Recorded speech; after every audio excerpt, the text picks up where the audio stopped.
Okay, so we're going to start with the Times Ireland edition. United chief gives backing to Mourinho. This is Ed Woodward. Apparently there's going to be a banner flown over the Burnley game at the weekend at Turf Moor. Ed out, LUHG, love United, hate Glazers. Part of me thinks, oh my God, I can't believe anybody is still, in this day and age, paying to fly banners over. And part of me thinks, fair play to you. Getting all together, spending 500 quid, getting a little plane to put its way across the stadium.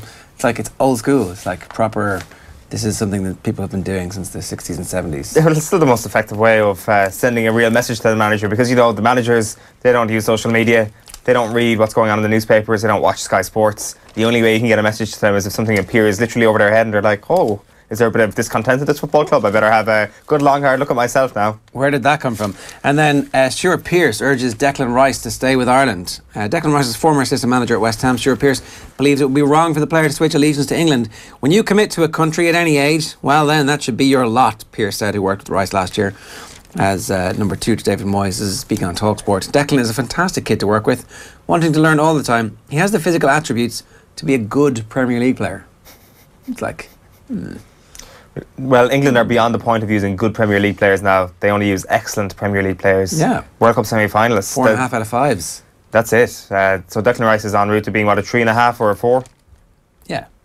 Duffer says on RTE last night, if it has meant as much to him to play for Ireland, I think he was kissing the badge after one game and he hasn't lied, then it'll be a difficult decision for him. I think that, like, the notion that this is a decision that's being made, I mean, maybe I'm just super cynical, but, like, that's not how this happens. You introduce, I might be thinking about this thing, and then it's like, well, I wasn't really thinking about it. I made my mind up straight away. I was just telling you I was thinking about it, so I was just letting you down easily. Like, it's over. Declan Rice is going to play not for Ireland. Yes, yeah, but I think... Whether or not he plays for England is another question. It's like, he's not bringing this up now to buy himself some time or some wiggle room. It's no, like, but the idea that he was, like, inside the Ireland camp and had that decision made up is... just can't be true. Surely you don't believe that he was playing for Ireland during the summer and was like, I'm definitely going to stab these guys in the back. I'm definitely not pulling on this green jersey ever again. No, I think that, like, but in the meantime, he's made his decision and that decision got made and that's the done deal. Like, the notion that there is still a decision being made or that there's a thought process in Declan Rice's mind at the moment seems weird to me. Like, yeah, no. He's told us no. No means no. It does, but, like, it does come back to kind of the same sort of train of thought again, that, you know, the badge kissing, the interviews he did, the talking about his decision that wasn't going to be a decision that he was going to play for Ireland is what's leaving a sour taste here, not the initial process of, you know, going to play for England despite the fact that you had Irish links sort of thing. It's the sounds he was making. It was the show of borderline nationalism that I think has pissed a lot of us off. Yeah, all right. Here is the Sports Wednesday. It's Darragh O'Shea. Hearts' football philosophy hasn't changed, but the quality available to him has. I think this is a key point, is that people are talking about Mickey Hart's All-Ireland final record, but a couple of things strike you about that. Where is Canavan? Where is Brian McGuigan? Where is Dooher? I'm leaving people out. Where is Stephen O'Neill on the field? Where are those players, those generational players? Like that 6 forwards that he could call on, so Mulligan and Kavanagh, if they were forwards as well. Like, that as a group, as a collection of forwards, is absolutely sensational. Yeah. This group is like, I mean, they're nice footballers.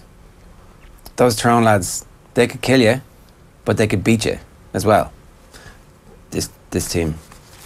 Well, without question, like, it would be kind to say that the jury is out on these Tyrone forwards. I think the jury has returned its verdict and they haven't shown up in a number of occasions. To one occasion now where you have to say they might change the public perception is that game in Donegal in Ballybofey, when not only did the 6 starting forwards do a bit of damage when it was required, it was the lads off the bench who did a serious amount of damage. And when you look at that straight away, the first thing you think is, well, that's something that might be able to be of help to them in the 55th, 60th, 65th minute against Dublin in a big game. It really mattered in Ballybofey. Yeah, but it's a really young Donegal team. Yeah. First year under a new manager, trying to transition the style of play from ultra defensive to one that ebbs and flows, that attacks when they have the ball, and you're comparing them with Dublin and the ability to have the same impact when that was also an injury-laden Donegal team. So whatever strength they had been carved out of them, and Tyrone bringing on subs. Dublin will be able to match whatever in terms of substitutions, and I think that the strength of the Tyrone bench on the basis of a few games against lower quality opposition is being overrated. I actually wouldn't disagree with you too badly on that. Like, as I say, I think the verdict is there that this set of Tyrone forwards are not good enough to cause too many problems to this Dublin team. And it was just that Donegal team, which may in hindsight be an anomaly. It's something that we're all clinging to. Like, we are just desperate for that to be the real Tyrone, that what they showed in Ballybofey that day is the real Tyrone, because we all desperately want them to do a bit of damage to Dublin this weekend and make this a contest. I don't really want them to. I mean, like this. If make Dublin, this why don't you want a contest at All Ireland? If Dublin, I want the game to be a true reflection of both teams. And if Dublin are one of the greatest teams of all time, which they're on the verge of becoming, then we need to see a signature performance from them. And I can absolutely see them hammering Tyrone this weekend, and this being the signature performance. And this could be their Kilkenny 06-07 period, where this is cresting to a peak.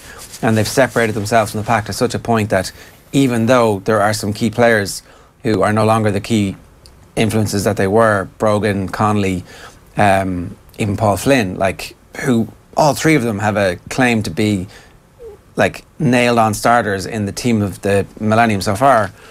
I don't know. But what is the signature performance from this Dublin team? Like hammering last year's Tyrone. But that's not what this Dublin team's about. Last year's All-Ireland semi-final against Tyrone was a fairly signature performance where the game was over 8 minutes in and they just played out the rope like a cat with a mouse. There's a really interesting piece in the Examiner, right? Which is kind of, it's funny enough, it's like, it's framed in terms of the proposals that could have split Dublin, because... In four. Yeah, the interview is with Mark Conway from Club Tyrone, who was part of the committee years back which ended up suggesting Dublin be split in two, and he was saying that at the time they thought that it should have been split in four. But actually, it's really the story of Tyrone and how they've managed to galvanise the GAA community and have maintained the level of support required to be at the top tier in Gaelic football. And that's from an administrative perspective, from a fundraising perspective. So it's Club Tyrone and how they've made loads of money from that. But also, like, Mark Conway's a pretty interesting character. He talks about he doesn't exhibit envy towards Dublin. There's a few bits here. There's no doubt about that. He doesn't fear them, right? Fundraising drives. This is not just tongue-in-cheek, but big parts of Ireland have a fair track record coming up against empires. This might sound patronising, but if we were all to take the attitude that the empires always win, then your Leitrim's and Fermanagh would have folded the tent long ago. We would describe ourselves as Taliban GAA here, and the whole Taliban GAA idea is who you are and where you're from. The Taliban is one of the most rapacious, disgusting organisations that has ever existed in the history of the world. Like, they have demonstrated some of the shittiest ways of dealing with their own people. They have raped and pillaged their own society and have destroyed cultural artefacts going back like that are millenniums old. I don't know why you would identify yourself with that group. But like, come on, it's such an absurd line that it's not an identification with the Taliban. Like, I mean, it's sort of like... We would describe ourselves as Taliban GAA here. The whole Taliban GAA idea is about who you are and where you're from. It's almost as if it's a term that's been coined, because when I read that I was like, well, that's funny, I've never actually heard that term before. I'm sure it's been coined before, but I'm glad to see somebody else is not fully aware that that term is kind of in the GAA vernacular. Maybe he just didn't want to use a term like, I don't know... Fundamentalist, IRA GAA, IVF GAA, whatever it may be. It's like, oh, well, that might touch a nerve. Let's go for a fundamentalist group from not within these boundaries, from somewhere that hasn't caused a lot of pain to this country. Let's go for something abroad. Like, it may be as simple as that. When I read it, I was like, well, that's kind of funny. It's like so absurd it is funny, rather than kind of thinking, well, that's a horrible thing to say, you know? I don't know, it's just mad. It's crazy. Like, I've never seen that term before. And it does seem like the way he mentions it there, it's like that's part of a conversation that he's had with a number of people, as if the Taliban GAA is a term that he uses off the cuff quite blithely and quite often. Yeah, so he refers to Dublin as an empire, basically, and how they should have been split in 4. There's 4 county councils that would have been a population of 250,000 each, which still would have left them just behind Cork in terms of population. And so therefore, it would actually have been better for Dublin and for their identity. How can anybody who lives in a city of 1.5 million have that sense of where they're from? It's easy for me to say from 100 miles away, but if you live in a place where there are 1.5 million people, I don't think you can get that sense of who you are and where you're from. That's the ridiculous line. That's the ridiculous line. That's the piece that I looked at and I was like, well, that's well, you don't get it because you're not Taliban GA. Only the Taliban GA get to understand this. The fact that if you're from a population base of 1.5 million people and you can't identify with where you're from is an absolute nonsense. Do we not live in a country of 5 million people? Can we not identify? No. No? No, you can't. Unless you're from a small green field with Colleen playing a harp at the corner, you don't have a clue who you are. A leprechaun dancing at the crossroads is how you mark the sense that you are allowed to progress into this period of life where you're allowed to have geographical identity. I mean, if you want to identify yourself as Taliban, fair enough. Well, we should be allowed to pour scorn on your crappy way of communicating. It may be more of a reflection on me than anybody else that that was the line that stuck out to me rather than the Taliban GEA line, the line that you can't. You can't. You're a bit of Taliban yourself. Yeah, I do enjoy certain appealing aspects. There isn't certain appealing aspects. Desecration of cultural artefacts, the misogyny. Yeah, I mean, it's not that different from Ireland, really. There are certain. There are a lot of similarities. Railing against it was also quite amusing to hear that Irish people have railed quite well against empire in the past. When I would actually say that empire has kind of crumbled. A lot of this society has literally. We didn't fare too well against empire when the famine struck, for example. Or the Catholic Church as the empire that kind of runs our schools and hospitals to this day. I mean, we're doing great against them, aren't we? Anyway, why was time for Rochford to move on? This is a really interesting piece from Kieran Shannon, who obviously was part of James Horan's backroom team and is making the case that, look, the obvious port of call is the Sky Sports studio. Sound out Jim McGuinness. Talk to him and see, would you be trying to replicate Donegal? Or maybe, we've got some different types of players. We could be an attacking version of what you were doing. How's that sound, Jim? And then it's like, look, James Horan is probably best suited to the position. So it gets to the point where it's like, look, Rochford hadn't really improved the team, that there was kind of a few fits and starts here and there, but that it all seemed... And in fairness, this is keeping with what he has said over the last 18 months or so. There was a point about the level of coaching that was going on around Aidan O'Shea and how his shooting hadn't progressed. And that a good quality coach would have said this isn't good enough and that the environment wasn't right for that. If you put this together with the piece that Brownie has written about the fact that the players haven't come out and said what's the story, we need to keep Rochford, there's a suggestion in the background here that the players are actually happy enough. And so this is the bit where there was the details. The video analysis only included clips of poor play, minimal examples of what Mickey Hart would term catching players doing right. This is before the qualifier against Kildare. The players were admonished for their performance in their first post-match review meeting. Most damningly of all, ahead of that Kildare game, there was no footage of their upcoming opponents, while the rest of the country was wondering where Mayo would be playing. The team themselves knew little about who they were playing.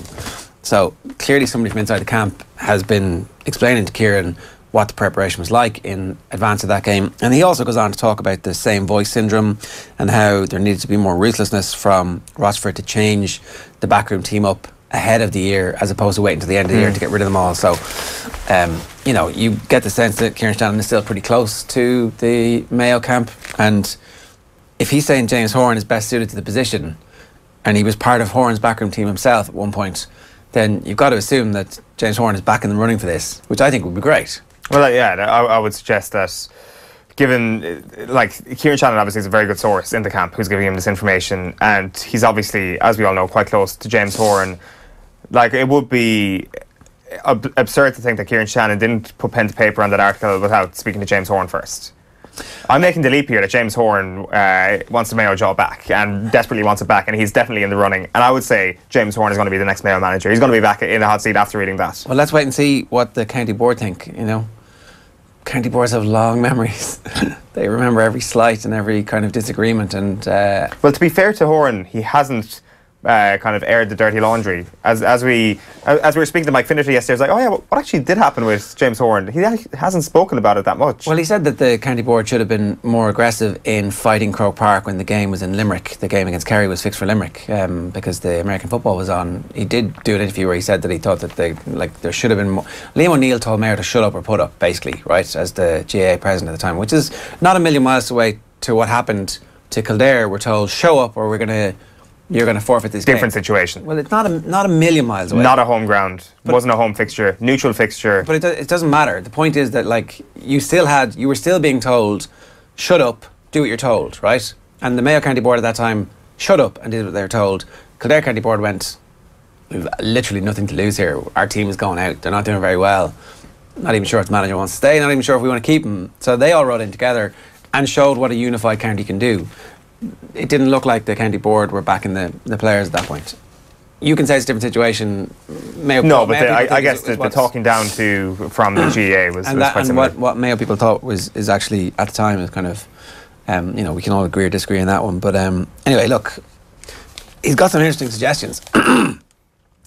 He also has an eye for surrounding himself with good people, like his fiercely solid and trusted Lieutenant Tom Prendergast, and especially identifying left field but inspiring coaching choices, Cian O'Neill, followed by Donny Buckley.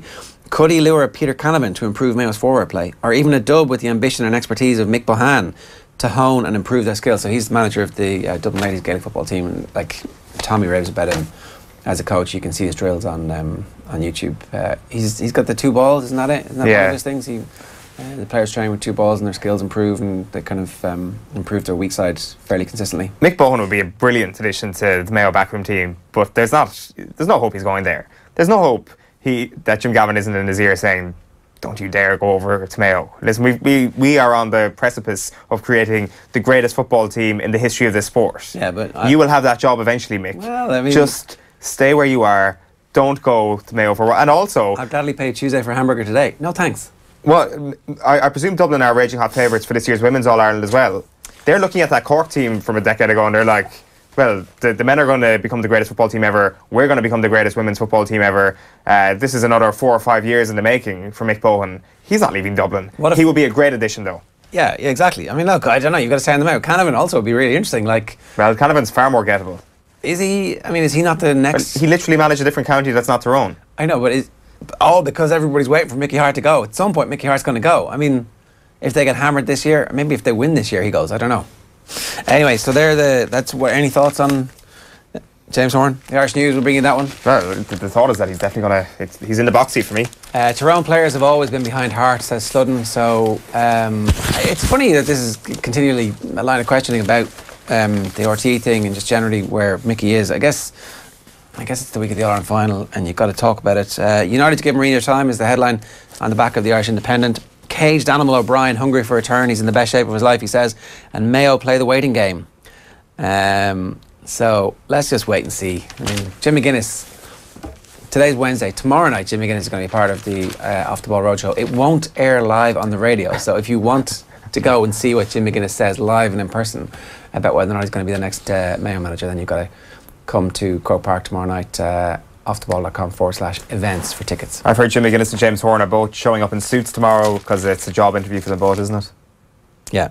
And then the Racing Post, time for Toon to cut loose. Carabao Cup. If you're betting on the Carabao Cup, have a word with yourself.